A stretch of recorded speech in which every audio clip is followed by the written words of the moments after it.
کا نام ہے حضرت جنید بغدادی. اللہ نے شان غوث پاک کو زیادہ دی ہے، نام ان کا بھی پہلے آتا ہے، وہ مشائخ میں سے ہیں. کتاب کا حوالہ بھی اپنا نہیں ہے، دوسروں کا ہے. تحذیر الناس دوسروں کی کتاب ہے، اس میں لکھا ہوا ہے حضرت جنید بغدادی کے سامنے ان کا ایک مرید بیٹھا ہوا تھا. اچانک چہرے کا رنگ اڑ گیا، پریشان ہو گیا. پیر صاحب نے فرمایا کیا ہو گیا؟ کہنے لگا اپنی ماں کو دوزخ میں دیکھ رہا ہوں. اپنی ماں کو دوزخ میں. پیر صاحب کے پاس بیٹھ کے اس کی اتنی طاقت ہو گئی اس کو دوسرا جہان نظر نہیں. سمجھے بات کو؟ پیر صاحب کی برکت سے مرید کو دوسرا جہان، تو خود پیر صاحب کی کتنی شان ہوگی. یہ کہتے ہیں جی مر گئے مٹی میں مل گئے وہ تمہارے ہوں گے. وہ ہمارے نزدیک اللہ کے نبیوں کی شان تو بہت بلند، اللہ والے بھی زندہ، اللہ والے بھی. اور یہ بھی تمہاری کتابوں سے دکھا سکتا ہوں، ایسی بات نہیں ہے. میں نے کہا نا میں نے پوری کتاب لکھی ہے قبر کے احکام اور آداب، اور مزارات و تبرکات دونوں پڑھ لینا. میرے دوستوں اور بزرگوں، حضرت جنید بغدادی کا وہ مرید کہنے لگا اپنی ماں کو دوزخ میں دیکھ رہا ہوں. حضرت سیدنا جنید بغدادی فرماتے ہیں میں نے پڑھا ہوا تھا حدیث میں 1,05,000 مرتبہ فلاں کلمہ پہلا یا تیسرا کلمہ پڑھا ہو اور وہ کسی کو بخش دیا جائے، وہ دوزخی ہو تو اللہ اس کو جنتی بنا دیتا ہے. تو فرماتے ہیں میں نے وہ کلمہ پڑھا ہوا تھا اتنی تعداد میں، تو میں نے دل ہی دل میں اس کی ماں کو بخش دیا. دل ہی دل میں اس کی ماں کو بخش دیا. ادھر میں نے بخشا ادھر وہ مسکرانے لگ گیا. میں نے کہا کیا ہوا؟ اس نے کہا میں اپنی ماں کو جنت میں دیکھ رہا ہوں.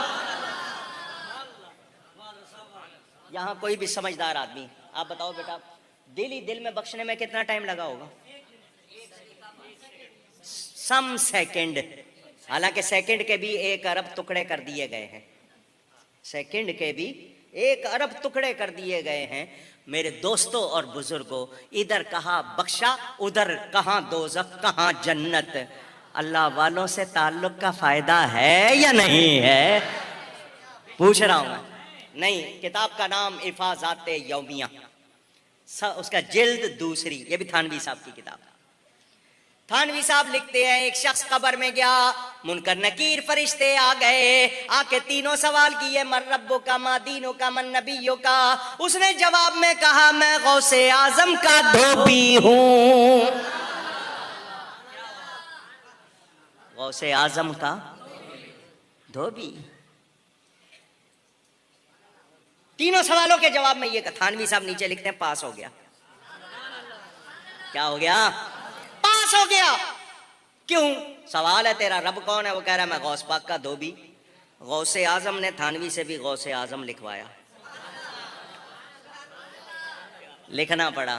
میرے غوث کی کرامت ہے نا. اس نے کہا میں غوث اعظم کا دھوبی. کیسے جواب درست ہو گیا؟ کیا مطلب؟ جو غوث پاک کا رب وہ میرا رب، جو ان کا دین وہ میرا دین، جو ان کا نبی کے بارے میں خیال وہی میرا خیال. تو نسبت بتائی کامیاب ہو گیا. نسبت بتائی تو ہوا یا نہیں ہوا؟ تو آپ کہہ دو کہ ہم شاہ کمال کیتھلی کے مرید ہیں تو نہیں بخشے جاؤ گے.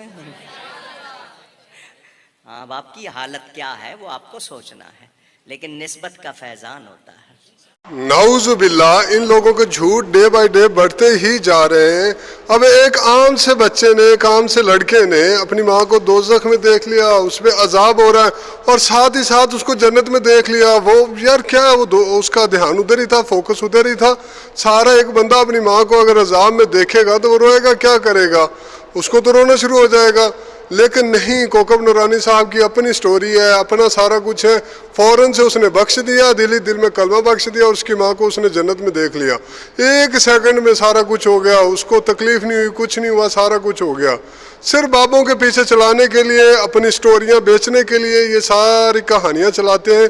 بس دعا ہے کہ اللہ تعالیٰ ان سب کو ہدایت دے جو ایسی کہانیوں پہ بھی ماشاءاللہ سبحان اللہ کہہ رہے ہوتے ہیں اور دین سمجھ کے ان کو اڈاپٹ کر رہے ہوتے ہیں. ہم تو ان کے لیے دعا گو ہیں. باقی اللہ پاک ہم سب کو ہدایت نصیب فرمائے. آمین ثم آمین. جزاک اللہ. اللہ حافظ.